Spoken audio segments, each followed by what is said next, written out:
इसी तरह दूसरी रिवायत आती है जो अब्दुल्ला इब्ने अब्बास रज़ी अल्लाह अन्हु हदीस के रावी बैहक़ी की रिवायत है। आपने फरमाया कहा, मैयत की मिसाल खबर में ऐसी होती है, जो लोग मर जाते हैं उनकी मिसाल खबर में ऐसी होती है कि डूबने वाले और फरियाद करने वाले की तरह। खबर में इंसान की कैफियत ऐसी होती है जैसा डूबने वाला सामने खड़े हुए इंसान को फरियाद करता है, मुझे डूबने से बचाओ। क्या फरमाते हैं, खबर में मैयत की मिसाल ऐसी होती है जैसे डूबने वाला फरियाद करता है, फरियादी उस तरह होती है जो अपने माँ बाप भाई या किसी दोस्त की दुआ का मुंतज़िर रहता है।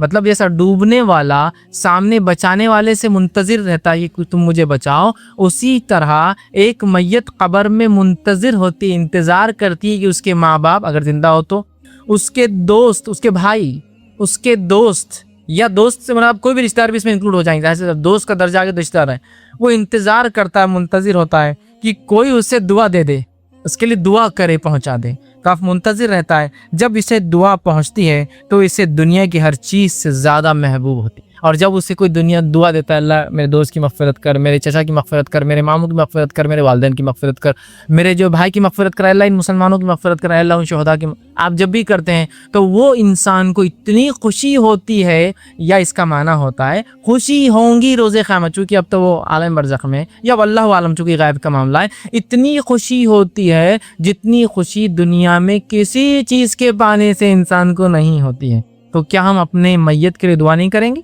और ऐसा बेहतरीन सिस्टम कहीं से भी कीजिए, चांद पर भी अगर जाने का मौका मिले वहाँ से भी कीजिए तो ये पहुँच जाता है। और नहीं गलत फहमी, अब खबर के पास नहीं जाते दुआ कैसे करेंगे?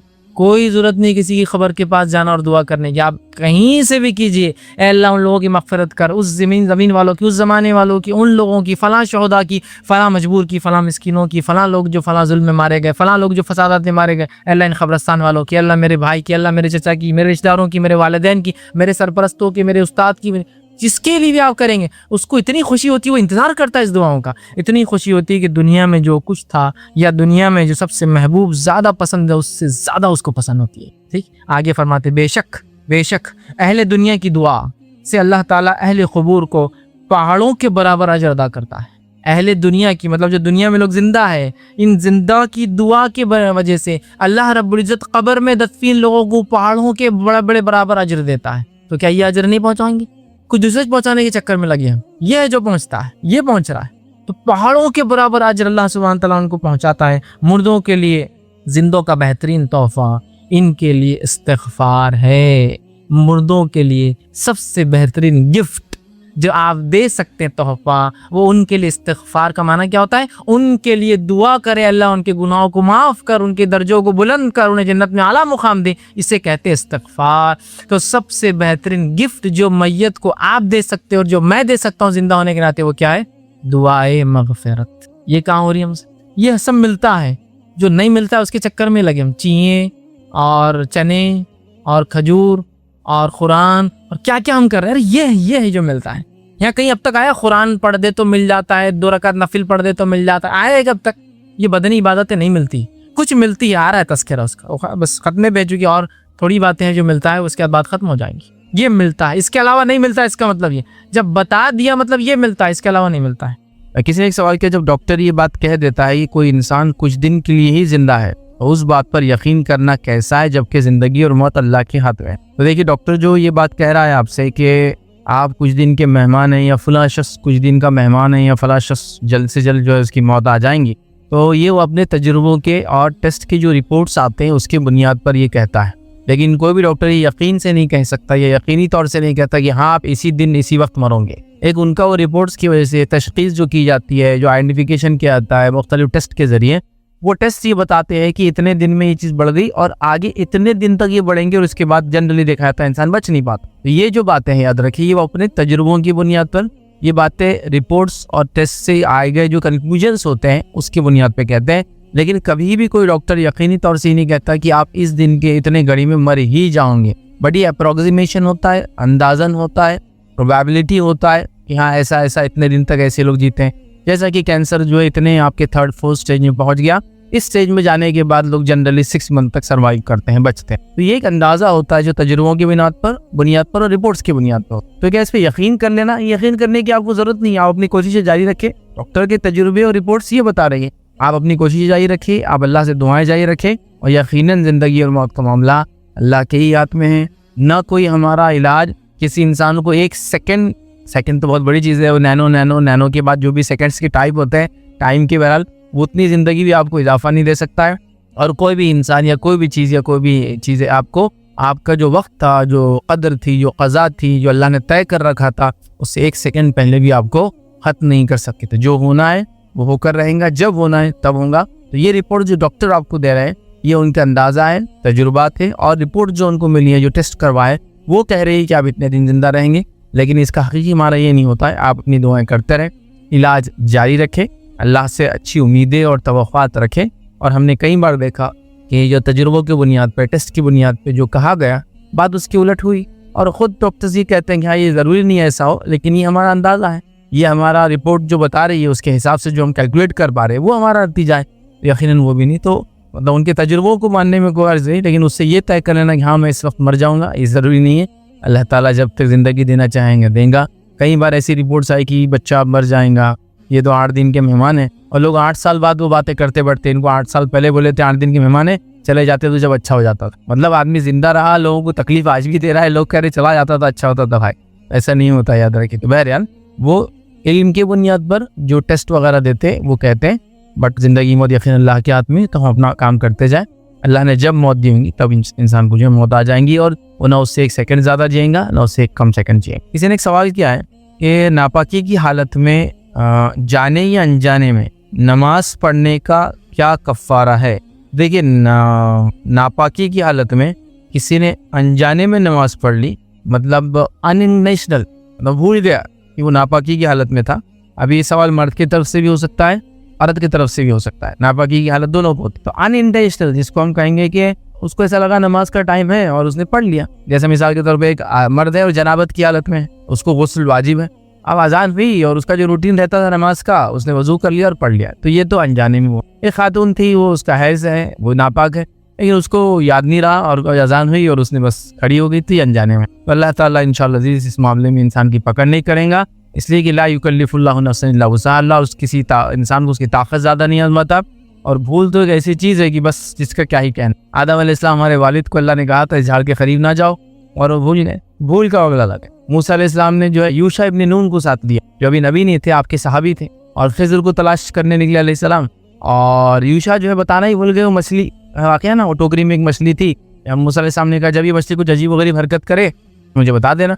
मछली निकली एक जगह, मूसा अलैहिस्सलाम आराम कर रहे थे, चले गए, यूशा ने देखा, बताना भूल गए।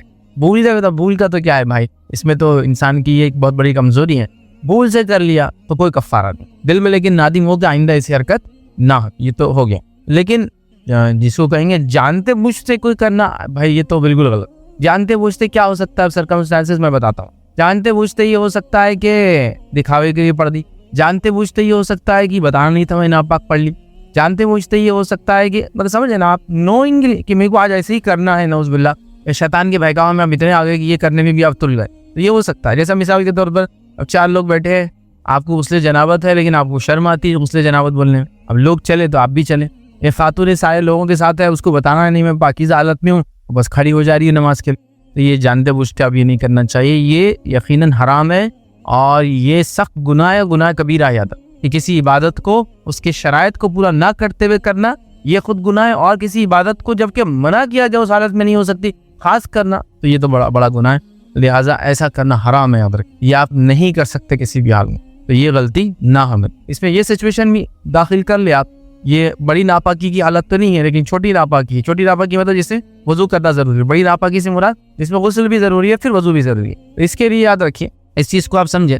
कि मिसाल के तौर पर शर्म वाली जो मिसाल मैं देता हूँ, कोई एक आदमी नमाज के लिए खड़ा हुआ, जो आप जमात में एक खातून है वो भी, और उसकी हवा खारिज हो गई। अब यहाँ क्या होता है, उसको छोटी नापाकी लायक हो जाती है, मतलब वजू उस पर वाजिब हो। लेकिन अब तकल्लुफ़ात है, लोग क्या बोलेंगे, मैं निकल के नमाज साफ में से चला गया, फिर लोगों को जवाब देना पड़ेगा, तो मैं क्या करता हूँ, वहीं खड़े होकर बगैर वजू के नमाज नहीं कर सकते। खातून भी है तो उसको अगर बाजमात पढ़ रही है तो सब तोड़ के निकलना पड़ेगा, मतलब नमाज छोड़कर वजू के लिए जाएंगी।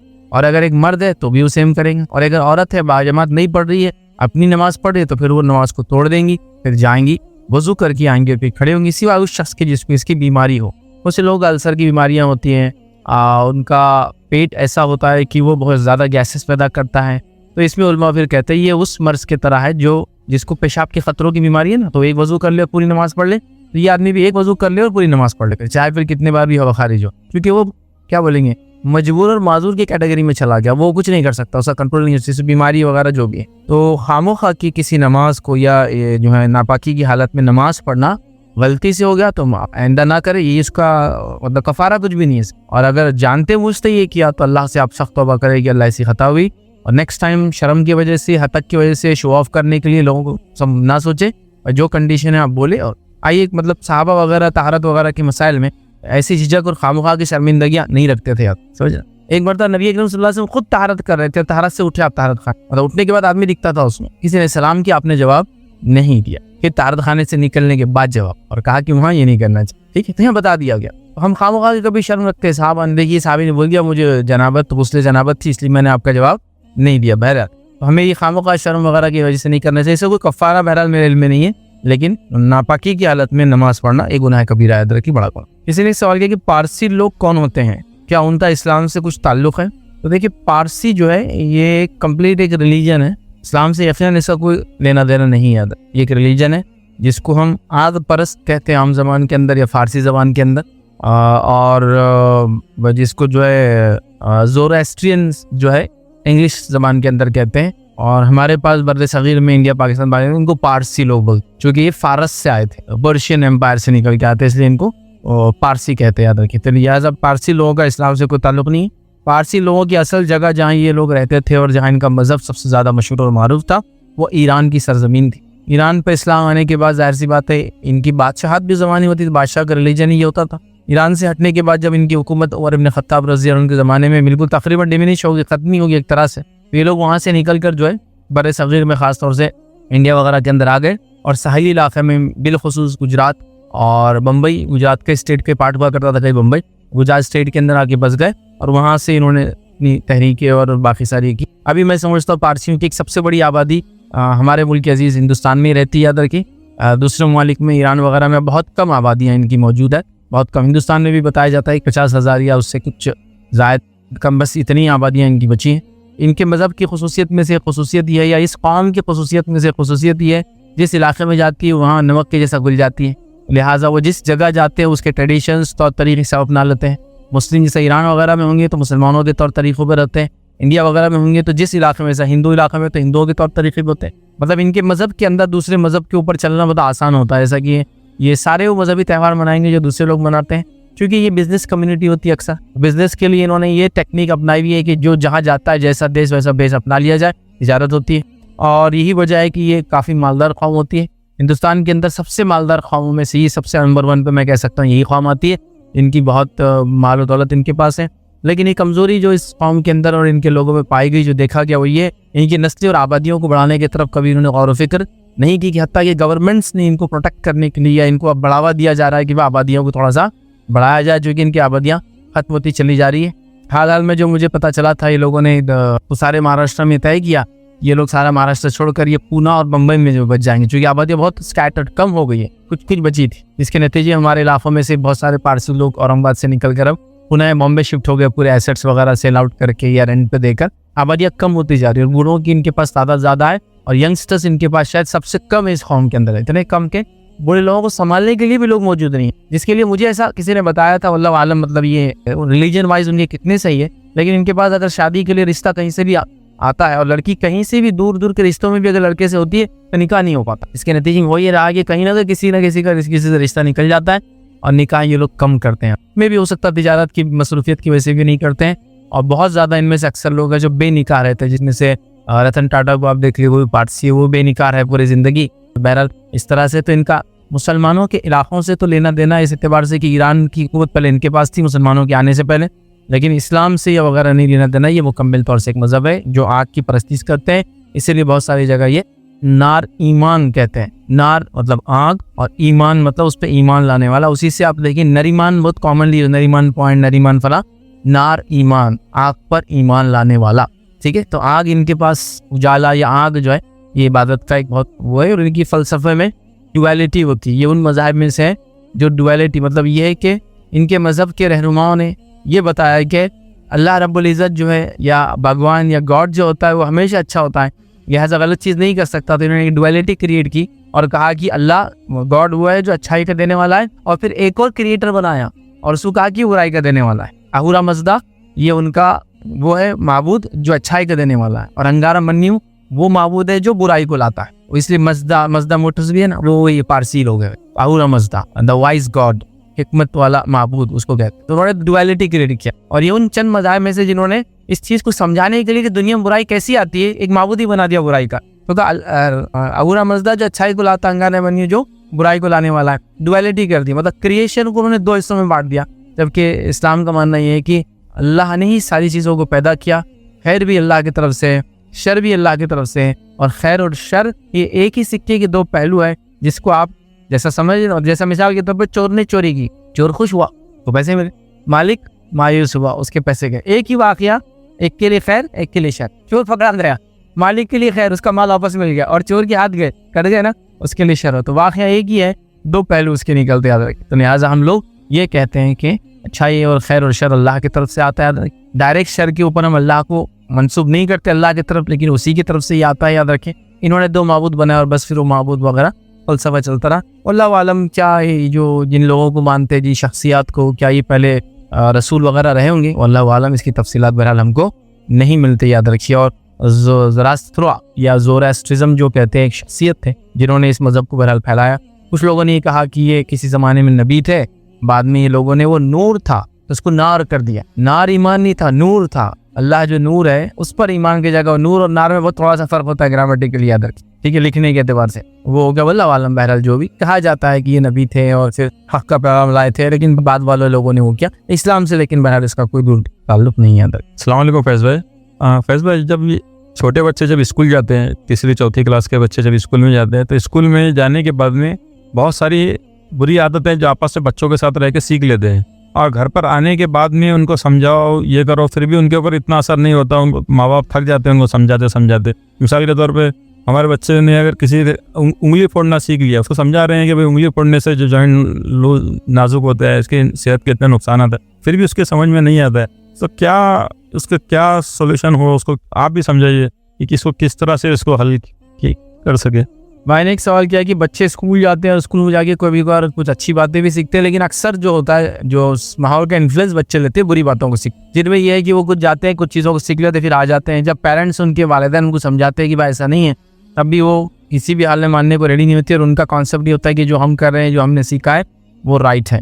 तो ये इसको कैसे हम चेंज करें? देखिए, सबसे पहली चीज़, बच्चे क्या होते हैं चीज़ों को देख के इन्फ्लुएंस होते हैं। इसलिए आजकल सोशल मीडिया इन्फ्लुएंसर का दौर है, इन्फ्लुएंस कर देते हो। और इन्फ्लुएंस याद रखिए इन जनरल सेंस अच्छा असर नहीं रखता है। मैं तो उसको ही मानूंगा आजकल के लैंग्वेज में अच्छा असर वाले को नहीं बोल रहा। इन्फ्लुएंस ले किसी चीज़ से मुतासिर हो जाना, ठीक है। जैसा मिसाल के तौर पर एक जगह गए, 4 बच्चों को देखा और वो अब्यूसिव लैंग्वेज यूज़ कर रहे थे, गाली दे, तो इसको ऐसा लगता है उस इन्फ्लुएंस से 4 लोगों के कि गाली देने में कोई बुराई नहीं, क्योंकि वो 4 बच्चे भी तो दे रहे थे ना, मतलब वहाँ कोई अटकर नहीं था, किसी ने कुछ वो नहीं किया, ठीक है। या फिर आपने मिसाल दी उंगलियों को फोड़ना सीख लिया, या फिर हो सकता है वो गर्दनों के स्टाइल में सब तोड़ने की आदत डाल लेते हैं, बना लेते बस ऐसा, क्योंकि वो इन्फ्लुएंस देखते हैं। या फिर वो किसी 4-5 बच्चों ने कल एक शॉट देख कर आ गया और पूरे के पूरे गर्दन को मल रहे, अपने नीचे थोड़ी पे हाथा घुमा रहे, वो भी थोड़ी पे हाथा घुमाता, पैर रगड़ के चल रहे हैं, तो होता है ये, मतलब इन्फ्लुएंस है। अब आपका बच्चे ने नहीं देखा वो चीज़, लेकिन हम पूरी दुनिया वही कर रही है, तो वो क्या होता है, इन्फ्लुएंस हो जाता है, फिर वो एक्शन वो करने लगता है। तब इस मामले में क्या करें? तो देखिए, बच्चों की ज़हनियत ऐसी होती है, वो जल्दी इन्फ्लुएंस होती है। आप उसको सिखा रहे हैं बेटे ऐसा रहना, वैसा रहना, वैसा रहना, अगर में आपके एक काम करने वाला है, अब उसकी बातें वो गली की चलती है उसकी, तो ये बच्चा आप देखेंगे बाप से ज़्यादा मुतासिर वो गली की बातें करता है, उससे होता है उसने ऐसा कर दिया, इसको फोड़ डाला, उसको मार दिया, उसको गिरा दिया, तो ये इतना मुतासिर होता है कि बाप से उतना मतलब उसकी बातों का इम्पैक्ट नहीं होता जितना ये जो आपने एक काम वाला रख लिया उसकी बातें सुन के मुतासिर हो जाते, तो बच्चे इन्फ्लुएंस होते, ठीक है। तो हमने क्या करना चाहिए, उसी टेक्निक को यूज़ करके बच्चों को इन्फ्लुएंस करना चाहिए, सब लोगों ने मिलकर। मिसाल के तौर पर एक बुरी चीज़ उसने लेकर आ गया 4 लोगों से सीख कर, तो यहाँ 4 लोग भी वही बात करेंगे, ये करना तो ठीक नहीं है, ऐसा बोलना तो ठीक नहीं है, ऐसा हाथ पहनना तो ठीक नहीं है, ऐसा चलना तो ठीक नहीं है, और आपस में कीजिए, उसको बोलिए मत, इन्वॉल्व मत कीजिए।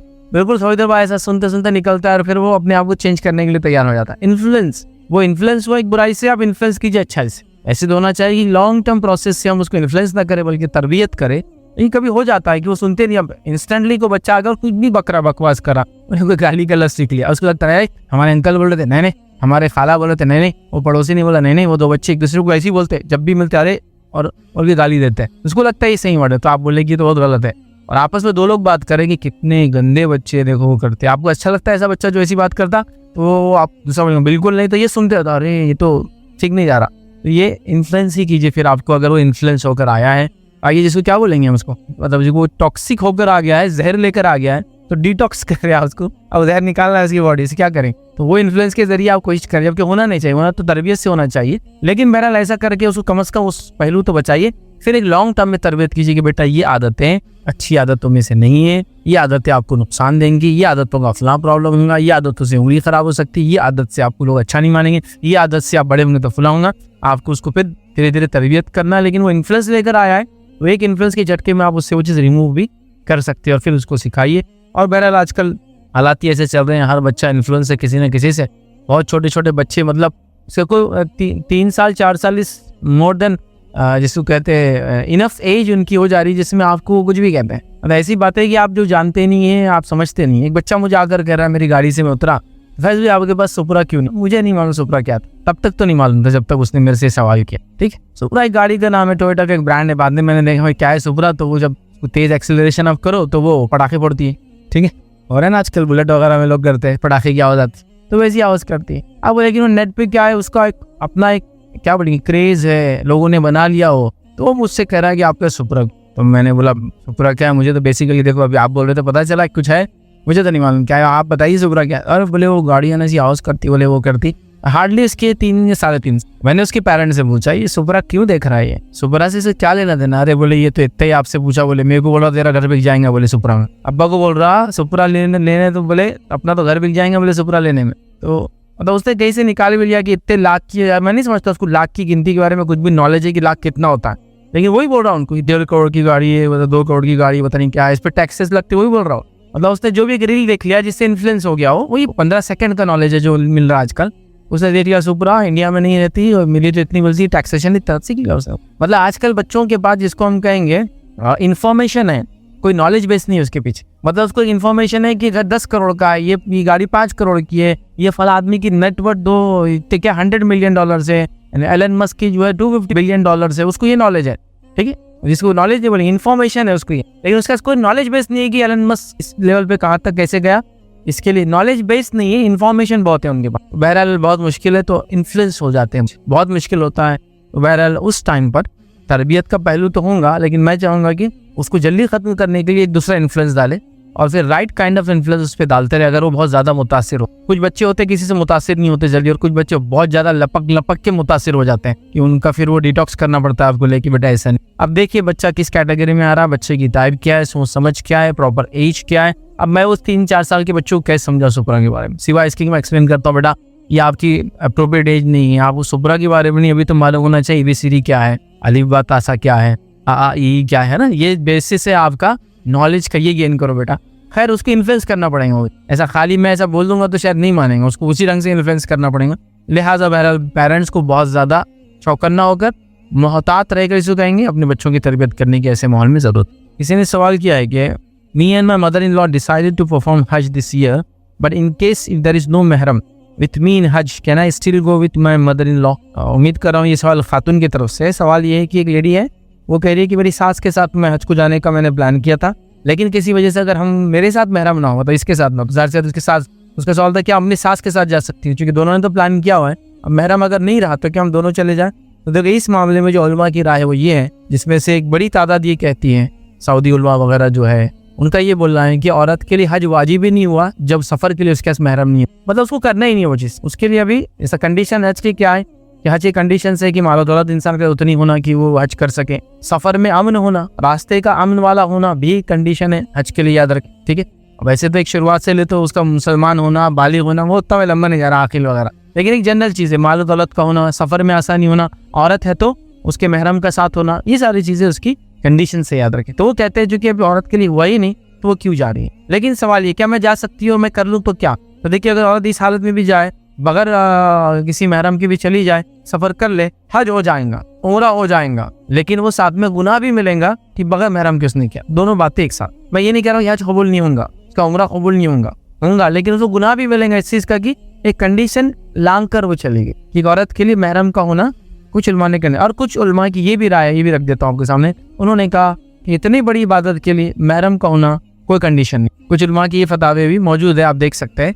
उन्होंने कहा कि इतनी बड़ी इबादत है, क्या खाली महरम नहीं होने से एक औरत बहुत मालदार है, करोड़पति है, शौहर मर गया, बेटा नहीं है, तो क्या जिंदगी भर नहीं आएंगी? कोई भाई नहीं चल रहा उसके साथ, उसका बाप नहीं है उसके पास, तो क्या करेंगे? ससुर नहीं चल रहा, फिर क्या करेंगे? जा सकती हूँ। तो उन्होंने ऐसी इजाजतें दी और कुछ चीज़ों को उसका बेस बनाया है। आप उनकी दलाइल भी आप देख सकते हैं। लेकिन मैं इस बात को मानता हूँ कि उम्रा हज हो जाएगा, ऐसा वो ना करे, लेकिन हो जाएगा और उसका अजर भी मिलेगा उसको, लेकिन साथ में उसको इस चीज़ का गुनाह मिलेगा कि उन्हें बगैर महरम के उसने सफ़र किया है। तो दोनों बातें एट द सेम टाइम है। मैं इस फतवे को ज़्यादा बेहतर मानता हूँ। एक राय वो होगा ही नहीं, एक राय वो हो जाता। मैं कह रहा हूँ हो जाएगा इंशाल्लाह, बट ऐसा ना करे, और अगर करती है तो उसको सफ़र करने का गुनाह मिलेगा अकेले, लेकिन उम्रा हज इंशाल्लाह उसका कबूल हो जाएंगे। तो आप अगर अपने सास के साथ जाना चाहती है तो जा तो सकती है, कोशिश करे कि महरम के साथ जाए। ना हो महरम तो बहरहाल अगर आप मजबूर है और आपको लगता है इसका ज़िंदगी चांस नहीं देंगी, कर ले इसका गुनाह तो, लेकिन मिलेगा कि आपने बगैर महरम के सफ़र किया। अस्सलाम वालेकुम फैज़ भाई, छोटे बच्चे भी आजकल मोबाइल जो है बहुत ज़्यादा देख रहे हैं और माँ बाप के कंट्रोल में नहीं आ रहे, इतनी मोबाइल की इतनी आदत लग गई है, आने के बाद फ़ौरन मोबाइल। तो इसमें मोबाइल से उनको किस तरह बचाया जा सके और क्या इसमें उनको मारना किस हद तक मारा जा सकता है, उनको किस तरह हद तक तंबी के बहुत सारे बच्चों को मारा ना जाए, मगर जब हद से ज़्यादा बात जब बिगड़ रही है तो क्या उनको मारा भी जा सकता है? देखिए सवाल आया कि बच्चे अगर मोबाइल के एडिक्शन से बच नहीं पा रहे हैं, मोबाइल जाते वक्त देख रहे हैं, स्कूल आते वक्त देख रहे हैं, तो मारना क्या इस मामले में सही हो? दो बातें इसमें इसको समझने की ज़रूरत है। पहला, ये बात आप समझ लें, या एज अ पेरेंट अब हमको समझने की ज़रूरत है कि अगला एजुकेशन इसी पर होने वाला है बच्चों। अगला एजुकेशन जैसे हम स्लेट पर थे, है ना, स्लेट से निकल कर बुक्स पर आए। पहले तख्तियों पर लिख रहे थे ना, बच्चा जो जाता था, अब बुक्स पर लिखता है ना उनका बच्चा। स्लेट कोई बच्चा ही नहीं ले आता आजकल, वो बुक में शुरू करता था। स्लेट थे तो बुक पर आए, बुक से अब निकल रहे हैं तो कहाँ जा रहे हैं? स्क्रीन की तरफ जा रहे हैं। तो ये ट्रांजिशन तो अब होने वाला है। मतलब अगर मैं ये बोलूँ कि इसको बिल्कुल रोक दिया जाए तो ये एक तो नामाकूल बात होगी मेरे तरफ से, साथ में एक आगे का मैं पूरे एवेन्यूज रोक दे रहा हूँ, जो कि नेक्स्ट लेवल ऑफ एजुकेशन ये है।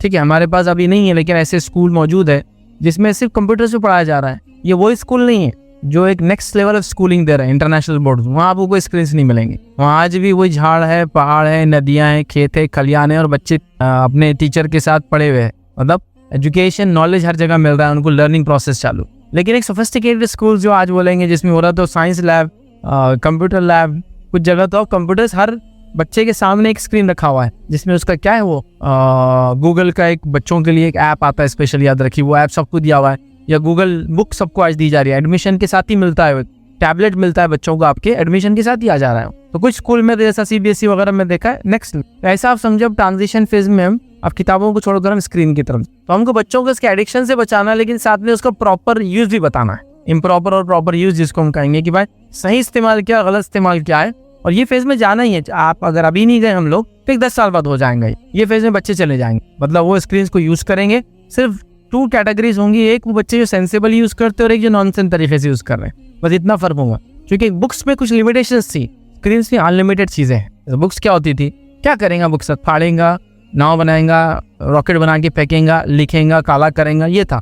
लेकिन स्क्रीन क्या करती है, नंबर एवेन्यूज खोलती है, वहाँ पढ़ सकता है, लिख सकता है, देख सकता है, फिर इसके बाद मीडिया के कई चीज़ें एक्सेस कर सकता है। तो उसका थोड़ा क्या बहुत ज़्यादा वाइड और वास्ट एरिया जिसमें अच्छाई बुराई दोनों। लिहाजा मैं कहूँगा उनको रेडी कीजिए नेक्स्ट फेज के लिए। कितना इस्तेमाल करेंगे उनको सिखाएं, कब करेंगे सिखाएं, कब ना करेंगे आप उसे, क्या कर सकते हैं सिखाएं, क्या ना करें। मतलब उसको ये ना करे कि आप स्क्रीन देखेगी बस पंचिंग शुरू कर दे रहे उसको, ये नहीं हो सकता। लेकिन उसको ये कहा कि स्क्रीन का सही इस्तेमाल करोगे तो मुझे कोई आपत्ति नहीं है, आप करते रहो। स्क्रीन का गलत इस्तेमाल होगा तो मैं आपको बख्शूंगा। रहा सवाल ये कि बच्चों को मारना तो कभी भी सजेस्टेबल नहीं है, क्योंकि वो आपकी वजह से उन्होंने एडिक्शन गेन किया ना।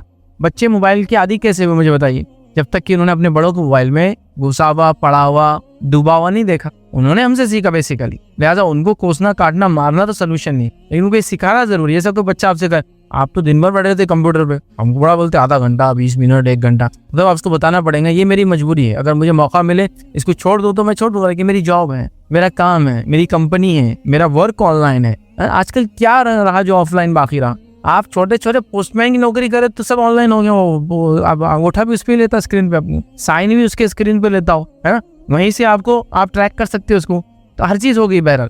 तो लिहाजा उसको गुड एंड बैड यूज़ सिखाइए, उसको रोकने की कोशिश मत कीजिए और उसके ख़त्म करने की कोशिश मत कीजिए, क्योंकि हम ट्रांजिशन फेज में नेक्स्ट जनरेशन हमारी स्क्रीन को देखेंगे, अब रियल चीज़ों को शायद बहुत सारी और किताबों को ये वगैरह नहीं देखेंगे। तो लिहाजा हमको उनको तरबियत करने की ज़रूरत है। एक बच्चे एक एज अप्रोप्रिएट कितना देना चाहिए वो हमको समझने की ज़रूरत है। लेकिन ये तो मैं कहूँगा कि 4 साल से पहले तो उनको बिल्कुल भी सिखा दी ना होने दे, इसलिए कि उससे उनका ब्रेन ही डेवलप नहीं होता जैसे डेवलप होना चाहिए। उसके बाद एक सर्टन लिमिट में 15 मिनट्स, 20 मिनट्स, 30 मिनट्स और उसके एज के साथ साथ आप उसको दे सकते हैं। एक एज अडल्ट मैं देखता हूँ लोग आजकल 8 hours to 10 hours screen use करते हैं, अडल्ट एज अडल्ट, जिसको कंप्यूटर से जिसका काम है, तो पूरा दिन ऑफिस वही है ना, तो ऑफिस अगर 8 घंटे तो 8 घंटे कंप्यूटर यूज़ कर रहा है, फिर घर पे आने के बाद जो भी थोड़ा बहुत काम बाकी है, शाम में कोई मेल आएगा, फिर 2 घंटे स्क्रीन, तो 10 आवर्स स्क्रीन का यूज़ कर रहा है इंसान, ठीक है। लिहाजा स्क्रीन अगर यूज़ करते हैं तो उसको फिर कैसे आंखों को अच्छा लगे, सेहत कैसी अच्छी लगे, उसके लिए भी प्लानिंग कीजिए और प्रॉपर यूज़ सिखाइए। मतलब उनको हम ख़त्म नहीं कर सकते कि यूज़ मत करो, अब ये करेंगे कि प्रॉपर यूज़ और इम्प्रॉपर यूज़ क्या होता है बताएं। मारना करना कोई सोल्यूशन नहीं है, क्योंकि मारने से देखा गया बच्चों में कोई तब्दीलियाँ नहीं आती हैं। कई टीचर्स को मैंने देखा बहुत बच्चों को मारते हैं, मैंने उनसे सवालात भी की कई जगह इससे फ़ायदा हुआ, तो कहते हैं इन द कोर्स ऑफ इतने ईयर्स में कह सकता इससे फ़ायदा नहीं होता है, मारने से फ़ायदा नहीं होता है। कभी कभार तो ठीक है मारना, लेकिन आप ऐसा मारने को आदत बना लेंगे तो किसी जगह वो फ़ायदेमंद नहीं है।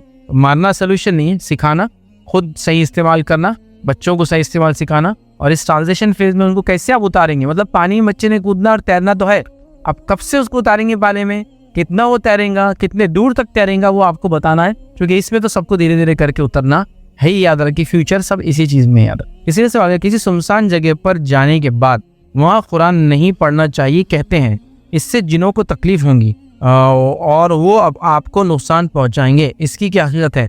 देखिए अल्लाह का कलाम पढ़ने से शैतान को तकलीफ होती है, जिनों को नहीं होती है। जिन चूँकि अच्छे और बुरे दोनों होते हैं, बुरे जिनों को बोलते हैं शैतान, जैसा बुरे इंसानों को बोलते हैं शैतान। शैतान से लफ्ज़ आता शरारत, बच्चे क्या शरारती हो गए, शैतान हो गए, वही माना है उसका। तो बुरे जिनों को शैतान बोलेंगे, बुरे इंसानों को जैसे शैतान बोलते हैं। तो जिनों को तकलीफ नहीं होती है, शैतान को तकलीफ होती है। तो कहीं भी होंगी, आप आबादियों पर पढ़ो तो भी होंगी, आप सुनसान इलाकों में पढ़ोगे भी तो होंगी। लेकिन ये तवाहुम है हमारे पास। तवाहुम मतलब इस तरह के वहम व गुमान लोगों में बड़े ज़्यादा पाए जाते हैं, और वो ये होता है कि अगर आप सुनसान मस्जिद में जाके नमाज़ पढ़े तो जिन आके बमका देते, आपको उठा के फेंक देते, मारते, पागल कर देते, या फिर ये सब बातें जो मतलब सुनसान जगह पे कुरान नहीं पढ़ना, फिर जिनों को तकलीफ होती। जिनों को नहीं होती, शैतान को होती है, और शैतान को तकलीफ हर हाल में होती, चाहे आप घर में पढ़ो, चाहे सुनसान इलाके में पढ़ो, चाहे आबादी में पढ़ो, इंसानों वाले शैतानों को भी और जिनों वाले शैतानों को। लिहाजा उसका कोई ताल्लुक नहीं तवहुम है कि ऐसे अकेले जगह पढ़े, बल्कि ऐसी जगह जहाँ सुनसान है, आपको डर लग रहा हो, यहाँ तो ज़्यादा ज़रूरत है ईमान की तक़वियत की, डर को ज़ायल करने की, शैतान को अपने आप से दूर रखने की। अगर उनको तकलीफ होती है तो आप अपना हक़ वाला काम बहरहाल करते जाए, तो आपको इंशाल्लाह कोई जिन आके तकलीफ पहुँचाएंगे। शैतान तकलीफ पहुँचा सकते, कहीं भी पहुँचा सकते हैं, तो सुनसान इलाकों से उसको लेना देना नहीं, याद रखिए, खामोश इलाकों में। और जिन भी याद रखिए, अल्लाह की मखलूक है, याद रखिए, ठीक है। और मैं समझता हूँ इंसान अशरफुल मखलूक़ात होने के नाते याद रखिए, चूँकि शैतान को भी हुक्म हुआ था, वो जिन था, हमें सजदा करने का, हम अशरफुल मखलूक़ात हैं। ज़ाहिर सी बात है, हमारा एक बहुत ऊँचा मुकाम है, अल्लाह ने जितनी मखलूक़ात बनाई सबसे ऊँचा इंसानों का मुकाम है, याद रखिए। लिहाजा हमको हर चीज़ से डरने की ज़रूरत नहीं है। अच्छा, कितनी ताज्जुब की बात है, लोग जिनों से डरते हैं, भूत प्रेत से डरते हैं। जो भूत प्रेत तो कुछ भी नहीं, याद रखिए। हो सकता है जिनों में से कुछ जिन इंसान को तकलीफ देने ही भूत प्रेत मतलब बन के आते होंगे, लेकिन भूत प्रेत तो एक्चुअली कोई एग्जिस्टेंस नहीं किसी चीज़ का, कोई मखलूक नहीं है अल्लाह की। यही जिन जो है आगे तकलीफ दे रहे फला गए, तो भूत प्रेत और क्या चुड़ैल और बगैर दर का मतलब मुंडे का इंसान और क्या क्या रहते हैं ना, वो सब किससे उल्टा लटका हुआ फला, ये सब दिखता है, ये सब वो उसका पार्ट होता है, तो उससे डरते हैं हम, ठीक है। जबकि इनमें कोई सलाहियत अल्लाह ने दे रखी, ना हमारी ज़िंदगी के मालिक है, ना मौत के मालिक है, ना कोई ज़िंदगी के फैसले लाते हैं, ना मौत के फैसले लाते हैं, ना कुछ कर सकते। लेकिन वो मखलूक अल्लाह की जो आपको मॉनिटर कर रही है इस दिन और रात, वो मखलूक जब आप पैदा हुए थे उसने लाके रूह आपकी माँ के पेट में डाली, वो मखलूक जो अल्लाह के हुक्म के इंतजार में जब हुक्म आएंगे आपकी रूह लेकर चले जाएंगे, उससे कभी डरते नहीं हम। वो कौन है? फरिश्ते। वो तो निगहबान है ना अमाल पर, तो वहाँ डरना चाहिए, यार गुनाह कर रहा फरिश्ते लिख लेंगे, वहाँ ही डर, और यहाँ सुनसा हमारे जिन पकड़ लेंगे। मतलब जिस मखलूक से डरना अगर चाहिए तो वैसे फरिश्तों से मोहब्बत करना चाहिए। और पूरा हमने उनकी ईमानियत वगैरह पे लेक्चर ले रखी, फरिश्ते बड़े जो है मशहूर फरिश्ते और उनके काम, और फरिश्तों पे ईमान क्या, दोनों बातें अल्हम्दुलिल्लाह लेक्चर रिकॉर्डेड है, आप उसको देख सकते हैं। तो बहरहाल उसको समझने की जरूरत है, याद रखिए। तो वहाँ तो फरिश्तों से डर नहीं लग रहा, चूँकि वो लिख रहे अल्लाह की तरफ से अपॉइंटेड है हर फरिश्ते का, और क्या ताकतें उनकी, सुभान अल्लाह। हाँ, ये जिन वगैरह तो क्या है उनके सामने, ही कोई मखलूक ही नहीं एक तरह से। तो बहरहाल ये खामखा की डर का माहौल है। तो कोई सुनसान जगह जाने से कोई जिन वगैरह आपको तकलीफ नहीं देगा, सिवाय इसके कि शयातीन तो तकलीफ आपको हर जगह देंगे, चाहे कुरान पढ़ो ना पढ़ो। एक कुरान पढ़ने से आपका प्रोटेक्शन होगा उल्टा, ना कि वो अटैक और करेंगे। मतलब कोई ये कहे कि नहीं सिक्योरिटी मत रखो नहीं तो अटैक ज्यादा होंगे, ये फालतू बात है। आपको जो अटैक कर रहे हैं सिक्योरिटी रखना ही है, नहीं रखने से आप जल्दी मरेंगे और रखने से थोड़ा कम कम चांस है भागने का, ठीक है। तो बहरहाल ये समझने की जरूरत है। तो सुनसान इलाके से मत डरिए, क्योंकि जनरली ये सुनसान इलाका, अंधेरी रात, सन्नाटे से बहुत डर लगता है लोगों को। तो मतलब अजीब व गरीब मामला है, तो डरने की जरूरत नहीं है। आपका रब आपको देख रहा है, आप अंडर प्रोटेक्शन है। अली बिन अबी तालिब का मशहूर कौल है, जब आप खलीफा थे तो आपको प्रोटेक्शन के लिए कुछ लोग थे, तो आप ये कहा करते थे कि भाई मुझे मेरी हिफाजत की ज़रूरत नहीं है, अल्लाह जब तक चाहेगा फरिश्तों को मुझ पर निगहबान रखेंगे जो मेरी हिफाजत करते रहेंगे, जब अल्लाह नहीं चाहेगा हटा लेंगे, फिर मेरी मौत को कोई टाल नहीं सकता। याद रखें, तो हम जो भी करते एहतियातन कर, लिहाजा डरने की सुनसान इलाकों से, अंधेरे इलाकों से, बंद घरों से ज़रूरत नहीं है। और हर आने वाली आहट आपके खिलाफ नहीं है, हर आने वाली आहट आपको पकड़ने के लिए नहीं आ रही है। जिनों की भी बेचारों की अपनी ज़िंदगियाँ, बीवी बच्चे हैं, उनके भी सारे तमाशे चल रहे हैं, उनकी सब पूरी दुनिया ना यार, वो भी एक मखलूक है। अब आप बोलेंगे हर जिन सिर्फ आपके पीछे पड़ा है, तो इसकी ज़रूरत नहीं है। हल्का और भारी खून की वजह से जिनों का कोई ताल्लुक नहीं है। आपकी पैदाइश पैरों से हुई है, सर पहले निकला था, उससे आपको कोई असर नहीं पड़ने वाला है। आप घर में सबसे बड़े या सबसे छोटे, उससे आपको रात और दिन का कोई असर नहीं, जिन कोई खास असर नहीं डाल सकते हैं। तवहुम बहुत होता है, लेकिन समझ वो अगर निकाल ले तो मैं समझ ज़िंदगी बड़ी आसान है और आदमी हकीकत को जान के उसके साथ बहुत अच्छे से याद रखे जी सकता है। लिहाजा डरने की सुनसान जगह से ज़रूरत नहीं है। कुरान आप पढ़ते रहिए, अच्छी बात है, वो तो हिफाजत के लिए आपके और ज़्यादा ज़रूरी है ऐसे मुकाम पे। शेख ये मतलब याददाश्त तेज करने का असर कुरान हदीस में मतलब क्या है, कुछ बताया इसके लिए? भाई ने सवाल किया कि याददाश्त को तेज़ करने के लिए क्या कुरान हदीस में कुछ बातें ऐसी बताई गई है कि जिससे याददाश्त तेज़ होती है। तो बहरहाल मैं ऐसी कोई बात पर्टिकुलरली आइडेंटिफाई करके तो नहीं बोल सकते, हाँ ये बात है जिसके करने से याददाश्त तेज़ होती है, कुरान हदीस में बताया गया। लेकिन कुरान और हदीस में एक हेल्दी लाइफ के पूरे उसूल बताए गए जिससे इंसान एक अच्छी ज़िंदगी। जैसे अगर कोई मुझसे पूछे क्या कुरान हदीस में ऐसा कुछ बताया गया कि बॉडी फिटनेस कैसी अच्छी हो, तो मैं कहूँ कुरान हदीस में ऐसा पिन पॉइंट कोई चीज़ से तो नहीं बताऊंगा बॉडी फिटनेस है। इन कुरान हदीस में ऐसे उसूल है जिसको माना है तो बॉडी फिटनेस ऑटोमेटिक रहती।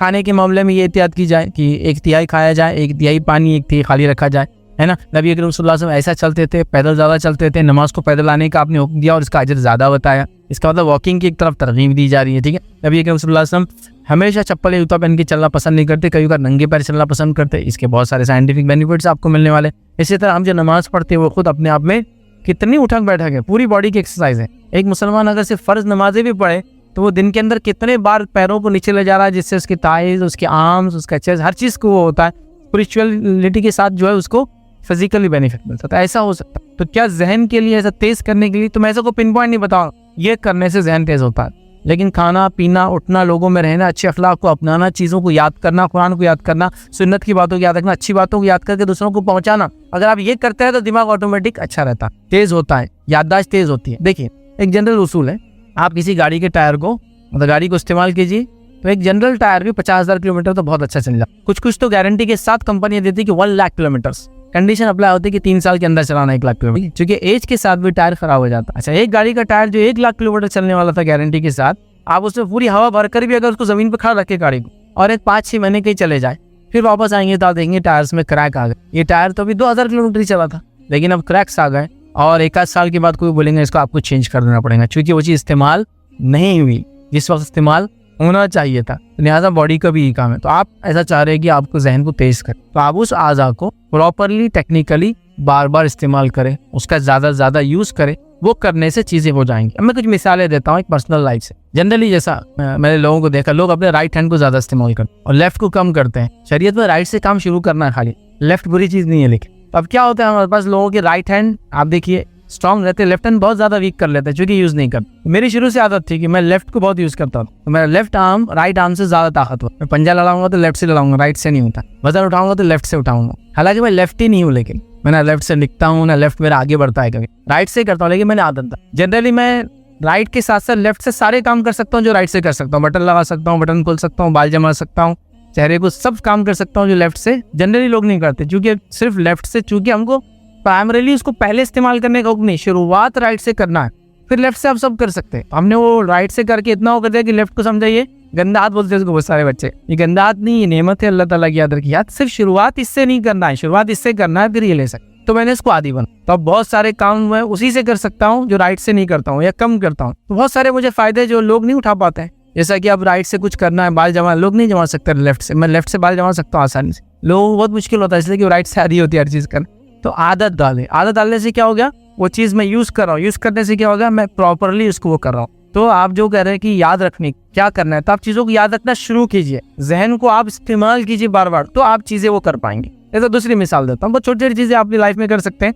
कोई खास चीज़ नहीं है कि इंसान की कोई खास एबिलिटी और कैपेबिलिटी भी नहीं है मेरी, ठीक है। जैसे कि आपको OTP आता है, आते हैं ना किसी चीज़ के लिए, आप कोशिश कीजिए OTP को सिर्फ एक बार देखना, उसके बाद नहीं देखना, एक ही बार देखना, खत्म, फिर नहीं देखूंगा, ये आदत बना लेना। तो मैंने शुरू किया तो 4 डिजिट के OTP आते थे, तो मैंने एक ही बार देखता, फिर वो आदत होगी 4 डिजिट याद करनी। फिर 6 डिजिट के OTP शुरू हुए, तो मैंने उसको भी याद करना शुरू किया, फिर वो आदत होगी। फिर हमारा SBI में भी अकाउंट था, SBI वाले थोड़े खास 8 डिजिट का OTP भेजते, तो मैंने 8 डिजिट याद करना चालू हो गया, तो मुझे एक देखने में अब 8 डिजिट याद हो जाते हैं, बस खाली एक बार देखा तो याद हो जाता, और मैं उसको फिर डाल देता हूँ। जैसे एक बार देख लिया SMS आ गया, अब मुझे सेकंड टाइम पढ़ने की जरूरत नहीं है, 5 9 2 4 8 ऐसा नहीं करना पड़ता मुझे, खाली एक बार देखा अब मुझे 8 डिजिट याद हो जाते हैं एक ही टाइम में, वो मेमोरी उतना ले लेती है, आदत है। तो ये आपको क्या ट्रेन कर रहे हैं अपने माइंड को, अब याद करना है, याद करना है, याद करना है, तो आपका माइंड शार्प होता, आपकी मेमोरी तेज होती है, आपकी याददाश्त बढ़ती चली जाती है, ये चीज़ होती है याद रखिए, ठीक है। इसी तरह आप लोगों से मिल रहे हैं और उनसे कुछ बात सुन रहे हैं, तो आप याद रखिए कि मैं कोशिश करूंगा कि इनको याद रखें, ठीक।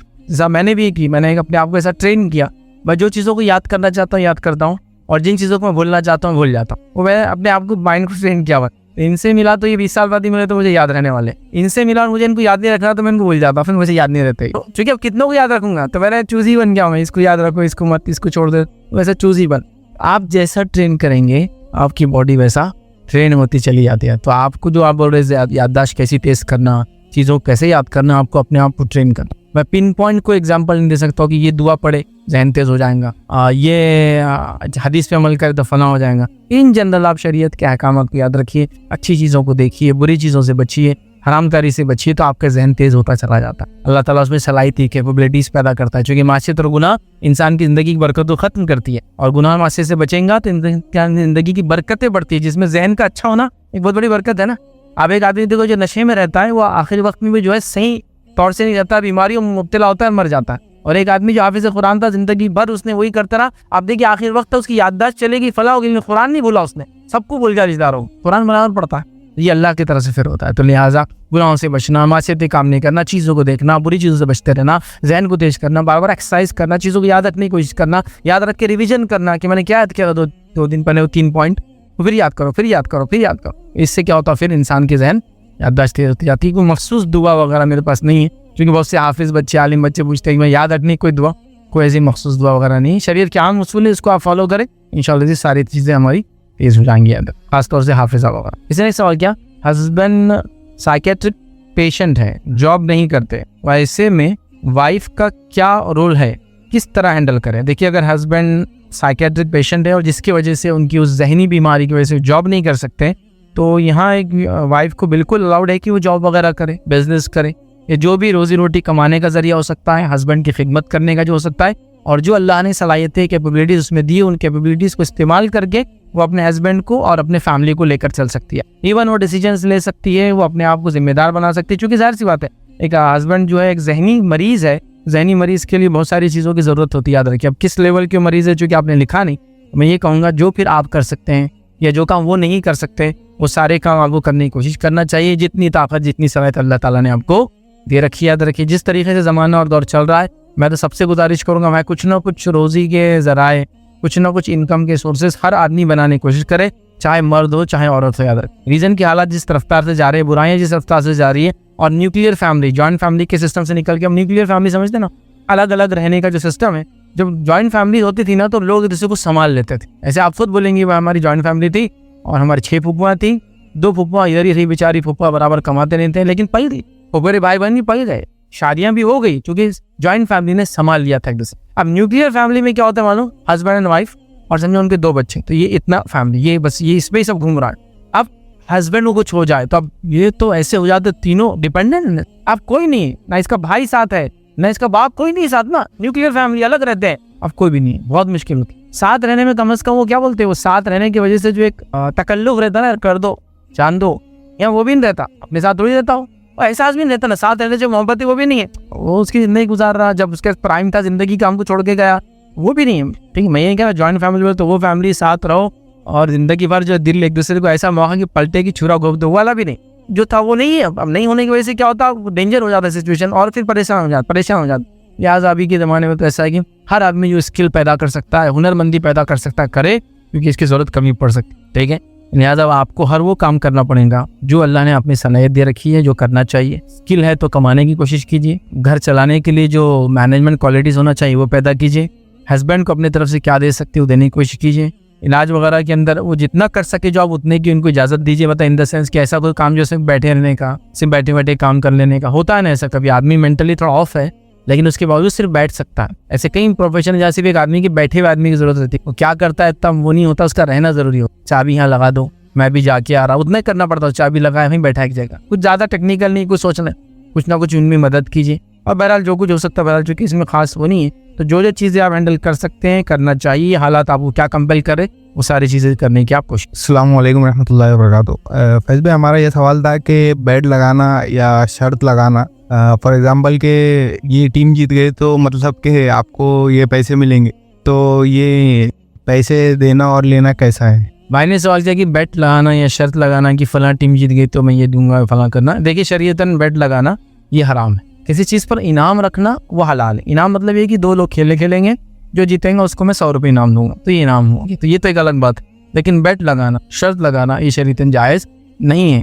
इस्लाम जब इब्तिदा में आया था तो बेट लगाना शरीयत ने बहुत सारी चीज़ों पे कुछ भी नहीं कहा था। चलिए बेसिकली तो हुआ ये था कि एक बार जब फारस जीत गया और रूम हार गया, जो जिसको कहेंगे शाम का जो इलाका था, सीरिया, जॉर्डन वगैरह, तो वहाँ क्या हो गया, रोमन एम्पायर था, पर्शियन एम्पायर ने क्या किया, रोमन्स को हरा दिया। ये नबी अकरम सल्लल्लाहु अलैहि वसल्लम की नबूवत के इब्तिदाई दौर में हुआ। जब ये हुआ तो मुशरिकीन को बड़ी खुशी हुई, क्योंकि मुशरिकीन अलायंस था याक परस्तों के साथ, फारसी था ना ये हुकूमत, तो इनका पर्शियंस के साथ जो है अलायंस था। इनको बड़ी खुशी हुई कि वह हमारे बुत परस्त लोग जीत गए। मुसलमानों को थोड़ा नर्वसनेस था, इसलिए कि ये अहले किताब थे, रोमन्स अहले किताब थे ना, तो रोमन एम्पायर हार गया, अहले किताब हार गए, मुसलमान थोड़े मायूस।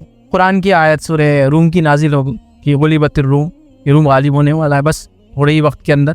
और रिवायतों में आता है कि 5 से 7 या 8 साल के अंदर रोम ने पूरी वो लैंड वापस ले ली जो पर्शियन से ली थी। जनरली ऐसा होता नहीं, किसी कंट्री पे कोई आके बैठ गया तो आपको पता है कितने साल तक जाता नहीं हो, लेकिन वो हो गया।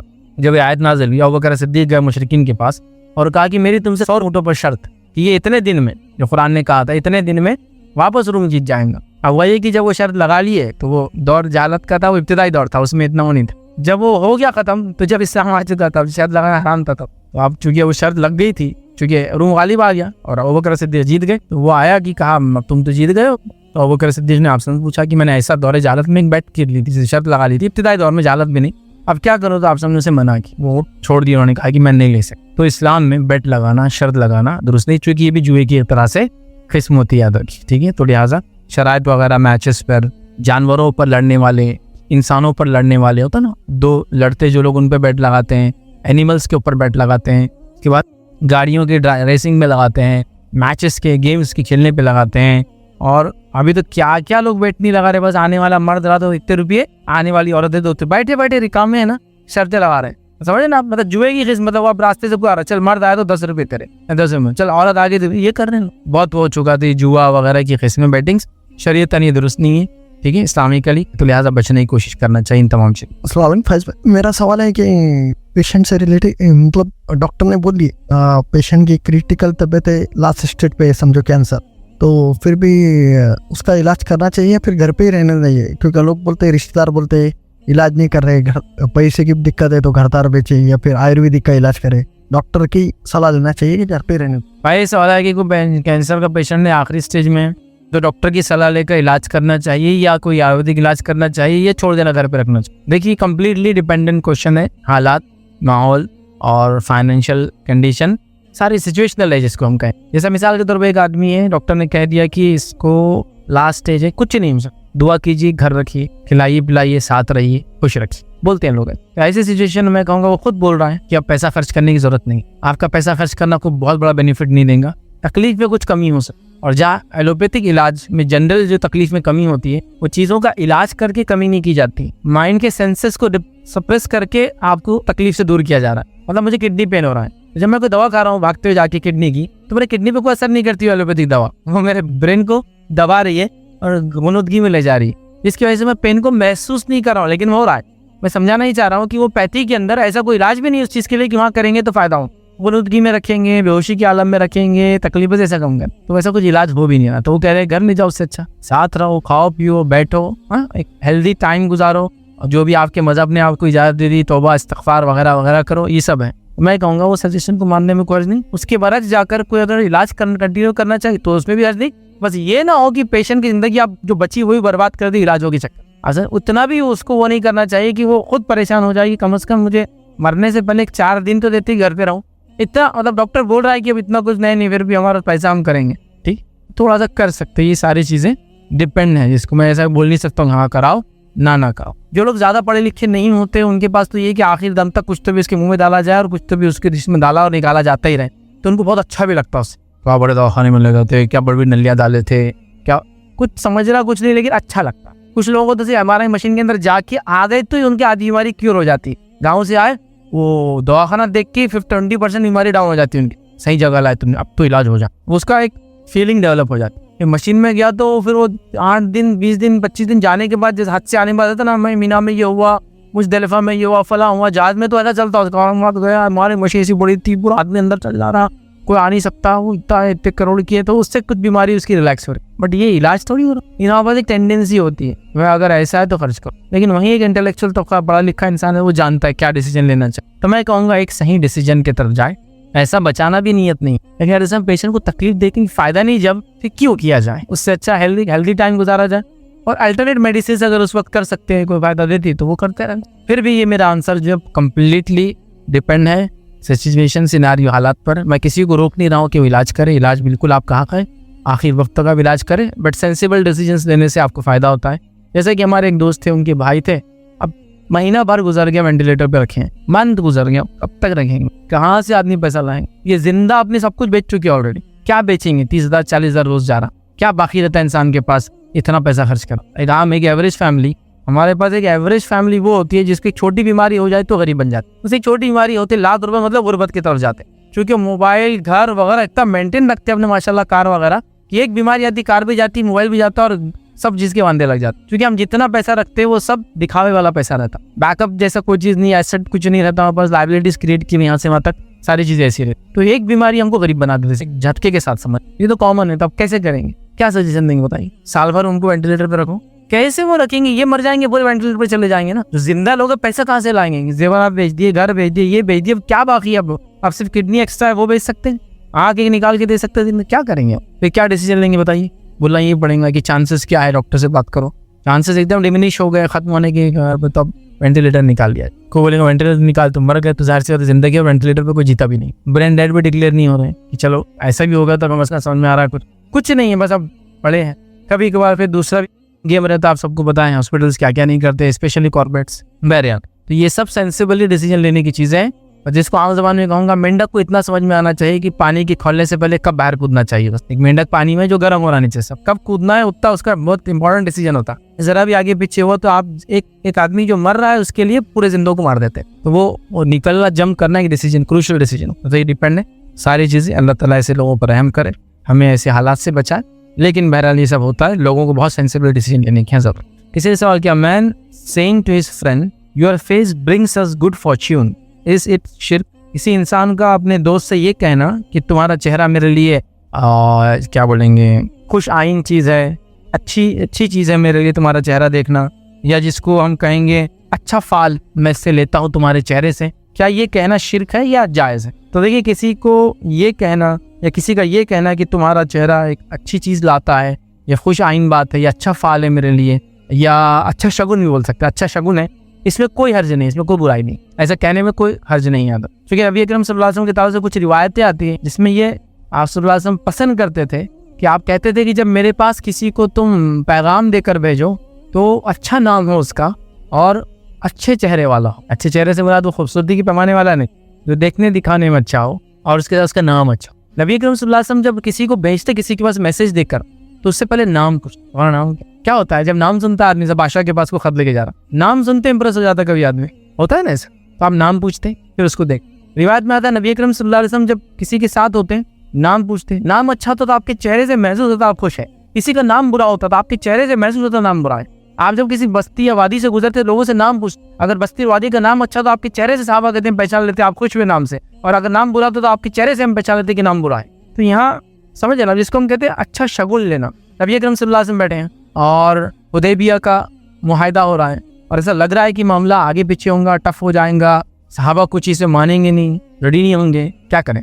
तो वहाँ से आते हैं सुहेल, अभी ईमान नहीं लाए थे, मुशरिकीन की तरफ से as a arbitrator, diplomat, messenger आए थे। जब आते हैं तो आप सब क्या कहते हैं, सुहेल आ गए तो काम सहल हो जाएगा। सहल का माना होता है आसान अरबी में। तो आप सुहेल आ गए तो आपने क्या किया, उनके नाम से अच्छा शगुन लिया। समझ रहे हैं, बैड ओमेन और गुड ओमेन की बात नहीं कर रहा हूँ मैं, बद फाली और वो उसकी बात नहीं कर रहा हूँ, लेकिन किसी चीज़ से अच्छा शगुन लेने में कोई बुराई नहीं है, ये बताना चाह रहा था। आप सब उनके नाम से शगुन लिया। क्या शगुन लिया? सुहेल आ गए तो काम सहल हो जाएगा। आप पसंद करते कि अच्छे नाम वाला आदमी आपके पैगाम देकर भेजा जाए, अच्छे नाम वाले आदमी को आप चुनते, उससे क्या होता है, एक अच्छा, जिसको कहते हैं ना, जिसको शगुन लिया जाता है, एक अच्छा माहौल बन जाता है। जैसा मिसाल के तौर पर एक आदमी है, दो लोगों में झगड़ा है, उधर से एक आदमी आ रहा है पैगाम लेकर, मतलब सुलह कराने, या आर्बिट्रेटर या उनके तरफ से रिप्रेजेंटेटिव, खड़ूस चेहरे का एकदम, मतलब अल्लाह की दी हुई खूबसूरती सब में है, लेकिन जो खड़ूस चेहरा बनाया गया था ना एकदम ऐसी, हमेशा नाक हमेशा ऐसा है, मतलब कहते हैं आपका जो बुल होता है, मेल होता है ना, सांड जो होता है, सांस तेज सांस ले लड़ने को रेडी, वैसे चेहरा है। हाँ, और नाम भी उसका एकदम भद्दे किस्म का है, उसको आप भेज रहे तो आप क्या करते हो, यार इसको कह के भेजे। जो पहला अच्छा शगुन लेना है वही मिस हो जाता है। फिर बाद में क्या होता है, यार इन्हें आया था ना तो ऐसे ही होंगे, उसके आने से कुछ नहीं होता है। हम वो बैड ओमेन गुड ओमेन की तो बात नहीं कर रहे हैं, बदफाली और कुछ वो नहीं, लेकिन ये शगुन होता है, अच्छा शगुन, इसमें कोई बुराई नहीं अच्छी चीज़ों में। ऐसी चीज़ों को बोलना, ऐसी चीज़ों से शगुन लेना शरीयतन कोई बुराई वाला काम नहीं है। आप सल्लल्लाहु अच्छे नाम वाले लोगों को रखते, कहते हैं मेरे पास भेजो तो अच्छे नाम वाला भेजो, आप करते तो आपके दोस्त से कहना कि भाई तेरा चेहरा गुड फॉर्च्यून लाता है, इन द सेंस की खैर ख्वाही लाता है, तुझे देखकर दिल खुश हो जाता है, तेरे आने से लगता है काम आसान हो जाएगा, तेरा चेहरा इतना खुश मिजाज है कि ऐसा लगता है तू आएगा तो काम होगा इंशाल्लाह। होता है ना, आप किसी को बोलते तुम जाओ उनके पास काम हो जाएगा, तू तो बच जा, तेरे चेहरे को देख के काम नहीं हो, क्योंकि वो लड़ाई झगड़े करने वाला, सख्त चेहरे वाला प्रॉब्लमेटिक है। आप देखिए कुछ लोगों के चेहरे को हंसता हुआ देखकर आपको बहुत खुशी होती है और लगता है इसको हंसी आती है, क्योंकि इतना औखर चेहरा होता है पूरी जिंदगी। अब उनको आप आर्बिट्रेटर में रखेंगे तो नहीं होगा। तो ये इस टाइप से अच्छा शगुन लेने में कोई बुराई नहीं है शरीयत है, बस शगुन ही लेना आराम है, ये बात भी अपनी जगह याद रखिए, लेकिन अच्छा शगुन चीजों से लेने में कोई बुराई नहीं। अगर फर्स्ट मीटिंग के अंदर इसे हम क्या बोलते हो, एक शुरुआत जैसी होंगी, खात्मा बोलते ना, पेपर अच्छा लिखो, पहला क्वेश्चन अच्छा लिखना, ये something related to human psychology है, इसमें अकीदे का कोई लेना देना नहीं। अगर कोई अकीदे से रिलेट कर दे तो ये शिर्क में चला जाएंगे, बात याद रखें, ये ह्यूमन साइकोलॉजी वाली बात। जैसा मैं आपके पास आया और मेरे में बड़ी अच्छाइयाँ हैं, लेकिन मैंने एक भी अच्छाई पहले पेश नहीं की, उससे बुराइयां पेश की, वो बोले यार तुम इतने अच्छे आदमी हो, पहली बार क्यों बुराई पेश करी, फिर अपनी अच्छाई से मिलते लोग उससे एक अच्छा खैर का शगुन लेते हैं। इस सेंस में अगर कोई कहता है कि भाई तेरा चेहरा मेरे लिए फायदा लाता है तो कोई इसमें बुराई नहीं, मतलब तू ऐसा बिजनेसमैन है, ऐसी मार्केटिंग करता, इतनी अच्छे से मिलता, इतनी अच्छी बात करता कि मेरे डील्स कर देता पक्की, जहाँ बेचता हूँ तो मामले को सुलझा के आ जाता, ठीक है, तो इसमें कोई अर्ज नहीं। लेकिन बदशगुनी लेना किसी चीज से शरीयतन शिर्क है, इसलिए हदीस में वाज़ी अल्फाज है, जिसको किसी बदशगुनी ने किसी काम से रोक दिया उसने शिर्क की, जैसे कि बिल्ली रास्ता काट दी, बदशगुनी, मैं नहीं करूँगी, ये शिर्क। लेकिन अच्छा शगुन लेना एट द सेम टाइम जायज़, ठीक है। तो बहरहाल अच्छे शगुन ले सकते हैं, इससे एक माहौल बन जाता है। एक जनरल सेंस में कहा जाता है कि शुरुआत अच्छी होंगी तो खैर, तो ये सेंस को लेने में इंशाल्लाह अकीदतन इसको ना जोड़े बदशगुनी वगैरह को, वरना फिर शिर्क तक जा सकते। ऑप्स बैट्स की लगाना जायज़ है, ऑप्स बैट्स उसमें जो है ना, जिससे अपन ने लगाए, अगर वो खड़े रहा तो बुक्का मारने का, अगर उसने ऑप्स नहीं बोला तो, अगर नीचे बैठे हुए अगर उसने बैट्स नहीं बोला तो बुक्का मारने का। सवाल आया कि कोई गेम है जिसके अंदर कुछ अल्फाज बोले जाते हैं, अगर अल्फाज बोलने के बाद वो अमल ना करे तो फिर उसको एक पंच मारा जाता है, बुक्का मारा जाता है। देखिए इन जनरल मैं सजेस्ट करूंगा ऐसे गेम्स को ना खेलना, ये अच्छा, लेकिन इन स्पेशल ये भी कह सकता हूँ ऐसे गेम कुछ खिलवाए जा सकते हैं ताकि बच्चा मेंटली प्रेजेंस रहना और इंस्ट्रक्शंस को समझ के जल्दी से ऐड करना भी सीखे। दोनों चीज़ें जैसा होता है ना, बस कोई चीज़ होगा तो राज दो बोलते हैं, तो राज देने में क्या करना पड़ता है, आपको हाथ रखना पड़ता है, साउंड होगा। तो प्रेजेंस ऑफ माइंड से अगर आप अपने हाथ को बचा लेते हैं तो आप वो आगे कंटिन्यू नहीं करेंगे, वो पनिशमेंट जो वो दे रहा है, लेकिन ऐसा ना कर पाए तो आपको बहुत देर तक मानते हैं। तो अगर ऐसा कोई गेम जिसके ये खेलने से उसको आप सिखाना चाह रहे हैं कि स्पीड, प्रेजेंस ऑफ माइंड, चीज़ों को भाप कर कैसा चकमा देना आपने, तो ये एक अच्छी चीज़ भी है एक हद तक। लेकिन ये सारी चीज़ें डिपेंड है गेम खेलने वालों पर, वो क्यों, क्योंकि जनरल सेंस में देखा था लोग तकलीफ देने के लिए, मजा लेने के लिए और आपको सताने के लिए ये काम करते हैं। तो फिर ये ऐसे काम करना जिसमें आप पंच मार रहे हैं, खड़े रहो तो फला, नहीं करना चाहिए। लेकिन ऐसा वो एक गेम है जिसके अंदर आप उससे एक्टिविज्म, इंस्ट्रक्शंस को लेना, इंस्ट्रक्शंस को समझ के वो करना, ऐसा कुछ ज़्यादा खड़े रहो बैठ जाओ, तो बैठना पड़ता। तो उसको आप जांच रहे, अब वो खड़े रहे, जब बैठने के बोले और खड़ा है तो उसको मारते। अगर उससे आप सीख रहे हैं, कुछ बच्चे उससे सीख रहे हैं कि ये गलती होने से ये होता है, फिर जाहिर सी बात है उससे उसको आप डेवलप कर रहे हैं किसी गेम के लिए, उसके स्किल्स डेवलप हो रहे हैं, उसमें एक स्पीड डेवलप हो रही है, तो एक अच्छी चीज़। लेकिन अगर इसके बरक्स हो रहा है, जैसा बड़े बच्चे करते जनरली, वो तकलीफ देने हैं, खूब हंसते हैं, किसी को मार लग गई दफना, उस टाइम पे ही झगड़े का घर बनता। तो सर्टन लिमिट में दुरुस्त है, आउट ऑफ द लिमिट ये दुरुस्त नहीं। इसलिए किसी इंसान को मारना शरीयतन जायज़ नहीं। यहाँ अगर तरबियत पहलू है तो एक अलग बात है, तरबियत नहीं है तो फिर जाहिर सी बात है नहीं करना ही बेहतर है। इसलिए एक सवाल किया, रसूलुल्लाह सल्लल्लाहु अलैहि वसल्लम के कितने चाचा और फूफू थे, उनका तारुफ कराइए। देखिए चाचा और फूफू कितने थे बता देता हूँ, तारुफ कराना मुमकिन नहीं है क्योंकि मुझे पूरों के नाम याद नहीं है, ठीक है।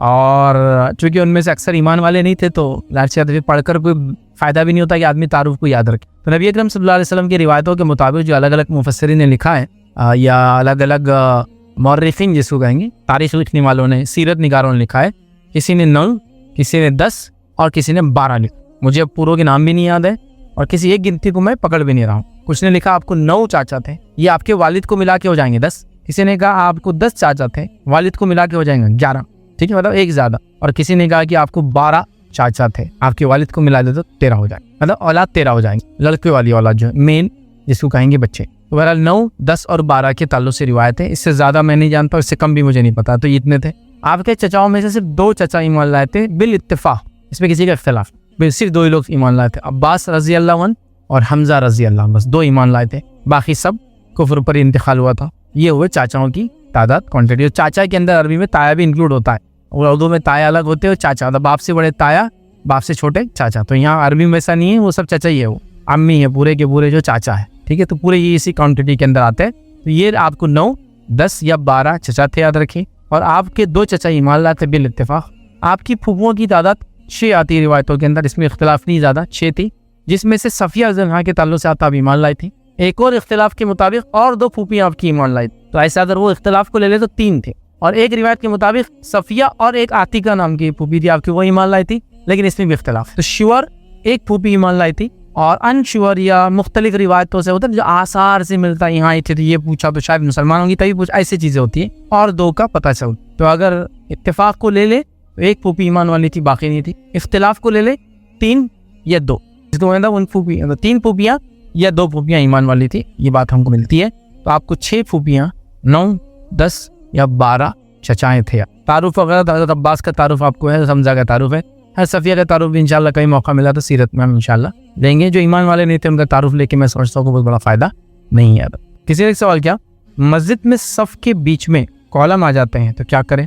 तो देखिए मस्जिद के अंदर सफ़ के बीच में कॉलम आते हैं तो वो सब कुछ छोड़ देना चाहिए। नबी अकरम सल्लल्लाहु अलैहि वसल्लम ने मना किया ऐसी जगहों पे नमाज पढ़ने जहाँ सफ़ों को तोड़ना पड़ता है किसी वजह से, जो कॉलम आते हैं उससे सफ़ें टूट जाती है। इसीलिए अभी देखिए नई जितनी जदीद मस्जिदें आती है उसमें एक भी कॉलम बीच में नहीं आता है। लेकिन कदीम मस्जिदों में टेक्नोलॉजी नहीं थी ना बड़े बड़े एक्सपांस तक बनाने की, तो वो ज़्यादा से ज़्यादा 1, 2 या 3 सफ़ों तक ही बना पाते, फिर बीच में कॉलम्स आते, तो एहतियात करना चाहिए। फतवा ये है इसके अंदर, ये तो हुआ कि आप सल्लल्लाहु अलैहि वसल्लम पसंद नहीं करते थे तो लोग सहाबा वगैरह नहीं खड़े होते। लेकिन अगर मस्जिद छोटी है, लोग ज़्यादा है, आपके बीच में ना खड़े होने से बाहर लोग खड़े होना होगा, धूप में लोगों को खड़े होना पड़ेगा, सड़क पे लोगों को जाना पड़ेगा, रास्तों में लोगों को खड़े होना पड़ेगा, रश बढ़ जाएगा, तो फिर कॉलम के बीच में खड़े होने में कोई हर्ज नहीं। इसको एक आम जबान में ऐसा कह सकता हूँ, फजर की नमाज में कॉलम आए तो छोड़ दीजिए, ज़ोहर की नमाज में कॉलम आए तो छोड़ दीजिए, ये असर में कॉलम छोड़िए, मगरिब में कॉलम के बीच में भी खड़े हो जाइए क्योंकि हमारा ज़्यादा रहता है मगरिब, जुमा में कॉलम के बीच में भी खड़े हो जाइए, ईदैन में कॉलम के बीच में भी खड़े हो जाइए, है ना। धूप ज़्यादा तेज़ है और मस्जिद छोटी है, गर्मी सर्दियों में तो सहन में भी हो जाता है, गर्मियों में लोगों को पैर भी चटके लगेंगे, तब बीच में खड़े हो जाए। तो आम एतबार से कॉलम्स के बीच में खड़ा नहीं होना चाहिए, लेकिन खास एतबार से बहालत ज़रूरत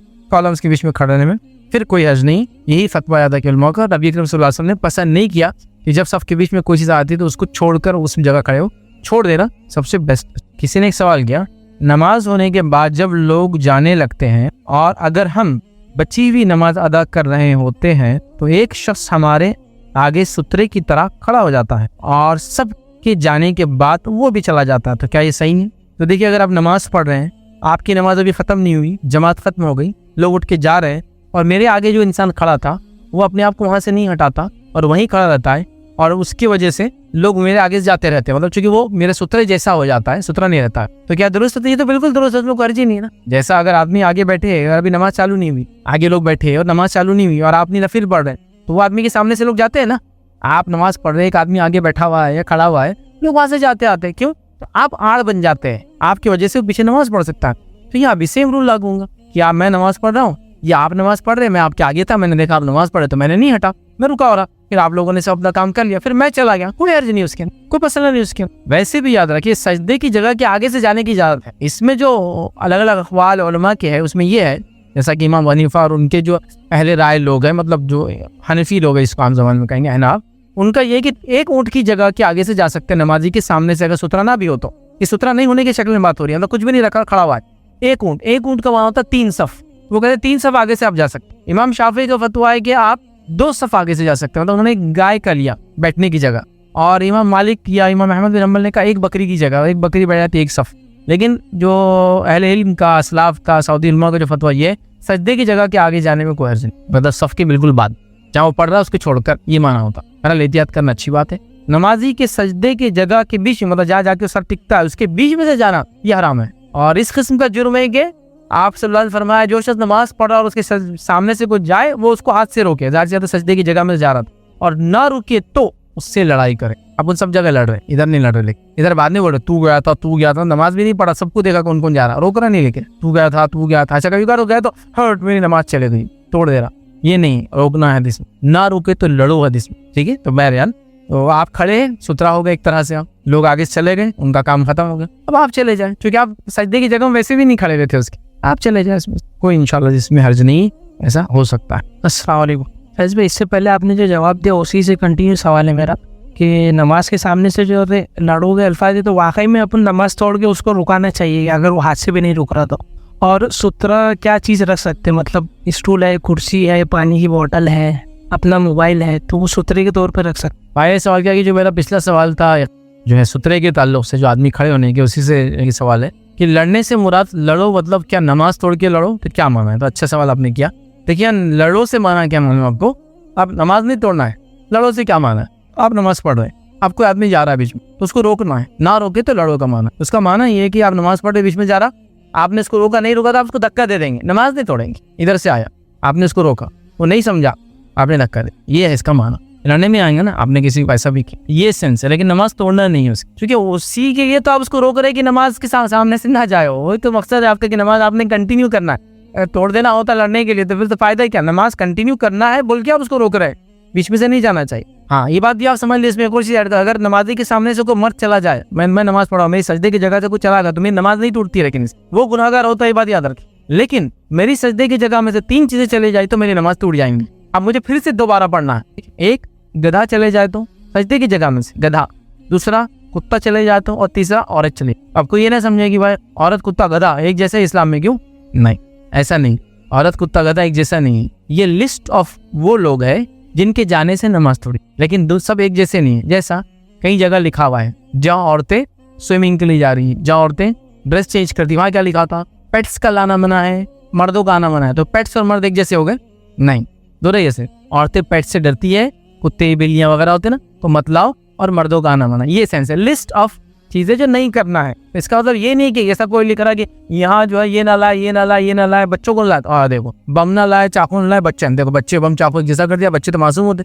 अरे यहाँ बच्चों को मत लाओ, चाकू इसलिए नहीं लाओ कि यहाँ कुछ चीज़ लगने से फला नुकसान हो सकता है, और यहाँ समझ ऑलरेडी इन्फ्लेमेबल चीज़ें फला है, छोटे बच्चों के आने सांस में, ये सेंस है। तो ये लिस्ट, ये 3 चीज़ों के जाने से तो नमाज टूट जाएंगे। तो आपको लड़ने से मुराद पुश करना है, धक्का देना है, टप्पू टोला कर देना, ताकि वो समझ आए। तो छोटा बच्चा नहीं समझ आता, आप उसने यूं करके पीछे कर दिया। एक साहबी के ताल्लुक से आता, नमाज पढ़ रहे थे, एक बच्चा आया तो उन्होंने उसको रोका, नमाज नहीं तोड़ी, तो नमाज नहीं तोड़ना, ठीक है। नमाज में आप खड़े रहेंगे और नमाज में आप उसको रोकेंगे, ना समझेंगे तो आप उसको धक्का देंगे, लेकिन नमाज को कंटिन्यू करेंगे, ये उसके बाद भी कोई ना समझे, अंधा हो, पागल हो, आपको दिक्कत कभी हो जाता, सेंस हो जाता, आपको ये विजन में आती चीज़ें क्या हो रहा है यहाँ, होता है ना। कभी एक बूढ़ा आदमी नहीं समझ रहा, आप उसको धक्का देंगे क्या और बीमार करेंगे? तो यहाँ आपकी समझदारी रहेंगे, आप छोड़ देंगे, क्योंकि अल्लाह भी उसको माफ़ करेंगे इंशाल्लाह, क्योंकि वो इतनी बुढ़ापा है, चलना नहीं है। कभी तो ऐसा होता है आपको मजबूरन लोगों को जाने देना पड़ता है। वो आप जुमा के दिन खड़े हो गए और ऊपर जाने का रास्ता था फर्स्ट फ्लोर का, अब आपकी होगी नमाज लेट, वो क्या रुकने वाले आपके लिए, कुंदलते हुए जाते आपको, अब उनसे क्या लड़ेंगे आप, वरना फिर आप लाल पीले हो जाते।